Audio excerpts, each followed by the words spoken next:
Hello দর্শক বন্ধুরা, আসসালামু আলাইকুম। তো এই যে আমার বন্ধু বন্ধু আইছে আমার বাসায় বেড়াইতে। না কইতাছে মানে আফসোস করতেছে যে খালি হাতে তো বন্ধুর বাসাতে আমার ঠিক নেই, তো আমি তাই পড়ছি এখন কি করবো। কই চেনাচুর বিস্কুটটা হলো নিয়ে আসা লাগে। তা আমি বললাম রোজার মাস, খালি হাতে আইসে সমস্যা নাই, কি এমন কথাছে আমার কাছে খারাপ লাগতেছে।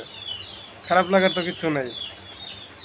তো বন্ধু বলতে এমনি পরিচয় হয়েছে, একই জায়গায় থাকি আমরা ঢাকা। এই জায়গাত পরিচিত হয়েছে মানে দেখলে, হ্যাঁ অনেক সম্মান করে আমার, আমিও হ্যাঁ যথেষ্ট পরিমাণ সম্মান করি। তো হ্যাঁ এক ব্যবসা করে আমি কাজ করি, এই আমাদের পরিচয় রাস্তাঘাটে দেওয়া হইলে আমরা একে অপরকে সম্মান করি আর কি, ভাই কইরা ডাকা হয়।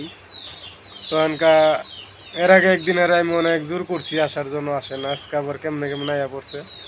তো যাই হোক আই এখনকার এইগুলো কইতাছে। তো আপনাদের কি মনে হয় খালি হাতে আবার ঠিক হয়েছে?